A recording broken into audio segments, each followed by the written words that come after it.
This is my Freud versus Erickson video assignment submission.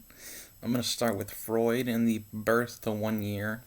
He has the oral stage where he defines it as baby's main sense of perception would be through their mouth, through lips, taste, tongue, all the above. The next stage for Freud would be the 1 to 3, and that's the anal stage. The anal stage's main focus is perception through the anus, so a big deal for them would be toilet training. So a big deal or a big activity is using the bathroom. That's why the anal stage is important, according to Freud, during that time period. Next is the 3 to 5, and that's the phallic stage, is when the penis is the most important part of the body for the male, and they're supposed to be proud that they have a penis, whilst females are confused on why they don't have a penis, according to Freud. The next up is the 5 to 11, which is latency. Freud says sexual desires are put on hold, and that energy is put into more creative aspects of life, sports, socialization between other children, building friendships, stuff like that. Lastly, in the Freud stages is adulthood, and my bad. Adolescence is next. Adolescence. The genital stage covers Freud's adolescent stage. Its sexual satisfaction is the main perception point here. So he says that these people are mainly focused on satisfying their sexual desires. And lastly is the adulthood stage, in which sexual is still the main focus. He says that the genital stage continues on until you apparently die. But he also says the goal of a healthy life is to love and to work. Now we're going to do Erickson's. Erickson's birth to 1 year is trust versus mistrust. He says that the child will either trust that his parents or caregivers are going to be taking care of his or her needs, or he will develop mistrust in the ability of his caregiver to provide for him. Next is 1 to 3 for Erickson.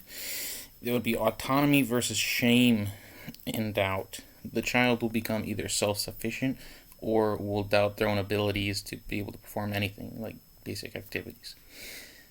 Next is the 3 to 6 is initiative versus guilt. The child will be able to perform adult activities by mirroring their parents' actions, or they will internalize their own ability to not be able to do these and feel some kind of shame for this. Next, after this, is 5 to 11. Erickson's definition of this is industry versus inferiority. The children practice their new skills attempting to master them, or they will feel inferior and unable to do this thing. It's similar to the initiative versus guilt stage, but it's more that they already have these skills and are attempting to master them.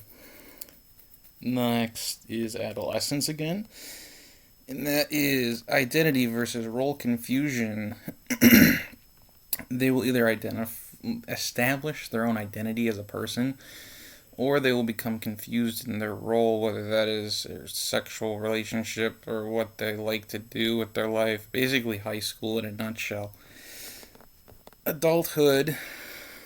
So, Erickson defines these a little differently than how Freud does. He breaks them up into different age ranges. So, early adulthood is intimacy versus isolation, is when basically you are either seeking a companion or you are feeling isolated and you kind of just stray away from that avenue and not find somebody like that and isolate yourself. Next is the middle-aged adult, so it'll be like 50 to 60-ish. Is generativity versus stagnation. It'll be your middle-aged adult is either contributing to the future generations or they're going to be not mainly focused on themselves, not generating anything for the oncoming generations. And lastly is integrity versus despair. These are your older adults, primarily end of life.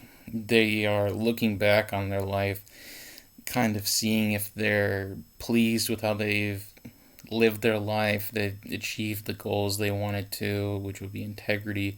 Despair is more as reflecting on things they haven't done and wanted to do, and they're almost in like a self-pity that they weren't able to do it. And that is it. That is my presentation on Freud versus Erickson.